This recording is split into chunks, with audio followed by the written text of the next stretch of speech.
بسم اللہ الرحمن الرحیم۔ السلام علیکم ورحمۃ اللہ وبرکاتہ۔ یہ الفاظ حضرت خواجہ شمس الدین عظیمی صاحب کی کتاب محمد رسول اللہ صلی اللہ علیہ وسلم قصص القرآن جلد سوم سے لیے گئے ہیں۔ جب کچھ نہ تھا تو اللہ تھا۔ اللہ نے چاہا کہ میری ربوبیت اور خالقیت کا اظہار ہو۔ اللہ کے ارادے میں جب یہ بات آئی کہ میری عظمت کا اظہار ہو تو ضروری ہوا کہ عظمت کو پہچاننے اور اللہ کو جاننے کے لیے کوئی مخلوق ہو۔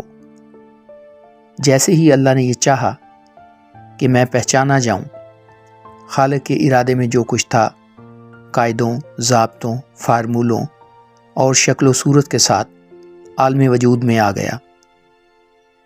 عالم وجود کا نام کائنات ہے۔ کائنات ایک ایسے خاندان کا نام ہے جس میں بے شمار نوعیں ایک کنبے کی حیثیت رکھتی ہیں۔ ان نوعوں میں فرشتے، جنات، انسان، جمادات، نباتات، حیوانات، زمین، سماوات اور بے شمار کہکشانی نظام ہیں۔ خالق کائنات نے ان نوعوں کو سننے، دیکھنے، سمجھنے، خود کو پہچاننے اور دوسروں کو جاننے کی صلاحیت عطا کی ہے۔ ان صلاحیتوں سے سب نوعوں نے یہ بات سمجھ لی کہ جس عظیم اور بابرکت ہستی نے انہیں تخلیق کیا ہے وہ ذات قادر مطلق ہے۔ عظمت و ربوبیت اور خالقیت کے اظہار کے لیے ضروری تھا کہ کوئی مخلوق ایسی ہو جو حکمت کائنات کے رموز سے واقف ہو۔ واقفیت کے لیے لازم تھا کہ مخلوق ان صفات کی حامل ہو جو کائنات کی تخلیق میں کام کر رہی ہیں۔ اس مقصد کے لیے اللہ نے انسان کو اپنی صفات پر تخلیق کیا اور اسے ان صفات کا علم عطا کر کے خلافت و نیابت سے سرفراز کیا۔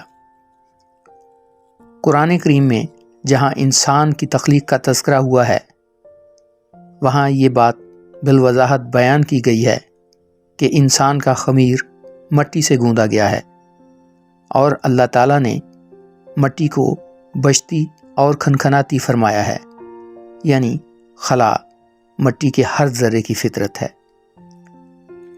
اللہ پاک فرماتا ہے، انسان ناقابل تذکرہ شے تھا، ہم نے اس کے اندر اپنی روح پھونک دی اور یہ دیکھتا، سنتا اور محسوس کرتا انسان بن گیا۔ سورہ دہر آیت 1 تا 2۔ روح پھونکنے سے مراد یہ ہے کہ خلا میں حواس پیدا کر دیے گئے۔